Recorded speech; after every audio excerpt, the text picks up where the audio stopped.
All right, guys, how you doing today? Right now, we're going to talk about creating the avatar. You know, part of having a SOP or standard operating procedure is really understanding who you intend to do business with, right?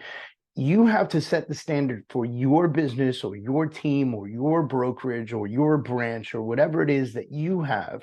And you have to set the standard on who you do business with. Now, this is not as easy as it may sound. Why? Because a lot of people get into this industry and they immediately do business with everyone, which is understandable. You just got in the business, you need to, make some money, you need to close some deals, and I get that.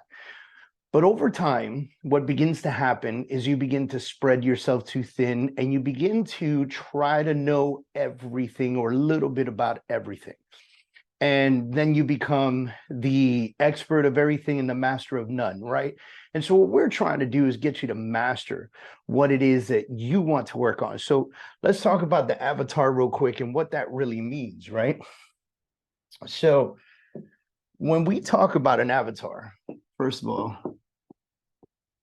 we're not talking about uh cartoons, we're not talking about games, we're not talking about any of that stuff. What we're talking about is who you do business with, right? Now, for some folks, that avatar could be a bunch of different things, right? For me, for quite some time, and I'll use me as an example, anyone that was military related was an avatar for me. Why would this person be an avatar for me? Well, I spent 9 years, right? Almost 9 years serving the United States Marine Corps. I speak the way they speak. I know what they know. I understand moving from one place to another consistently, right? I lived in I lived in North Carolina, Maryland, Virginia, Florida, South Carolina, California, and Japan the time that I was in.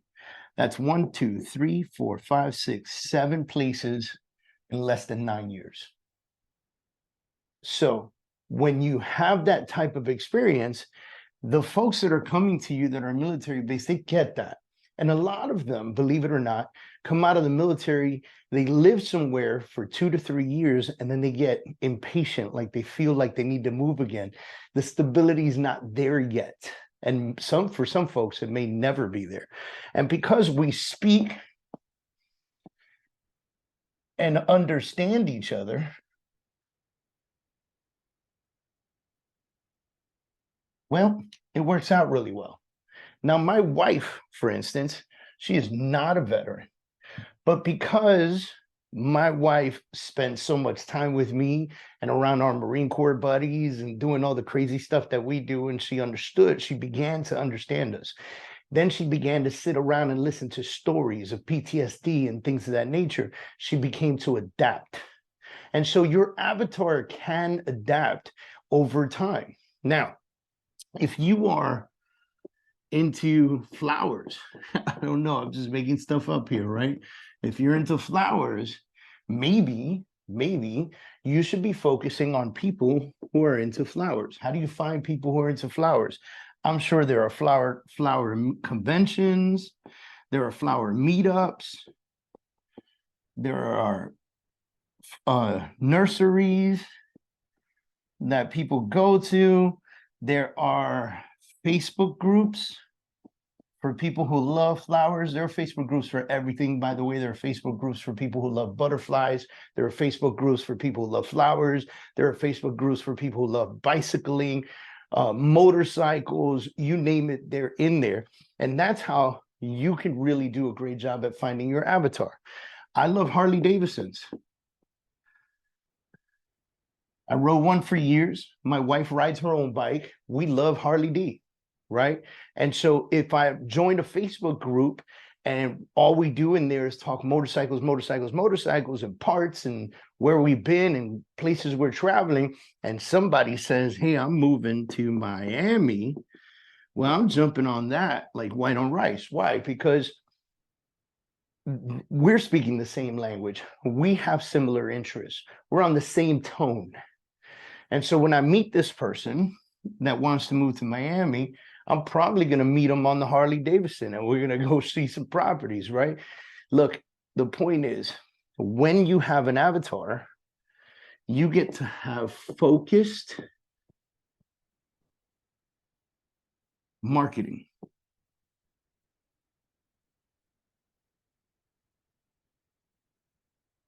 Everybody goes for the easy stuff, by the way. First-time home buyers, luxury home sales. Awesome. What if your avatar was doctors? Could you create a marketing plan that was specific for doctors?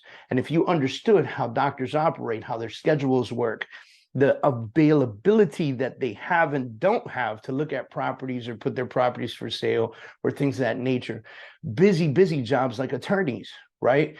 Could you just focus on attorneys? Could you focus on veterans? Could you focus on active duty military personnel? Could you focus on police officers? Could you focus on firefighters, right? And if you were to get really niche with this, right? Really niche with this, could you create massive content specifically to them? Could you do it? The answer is yes. You could create massive content specifically to them, and this content will go to your focus group, which would be your avatar. By the way, this gets deeper because when you have a legitimate avatar, you have a legitimate target audience. Okay, you could create Facebook groups, you can create meetups, you can create events, you can create conferences, you can create market updates, you can create everything you want, everything that big businesses do. And if you're a solo real estate agent, you can do everything large brokerages do.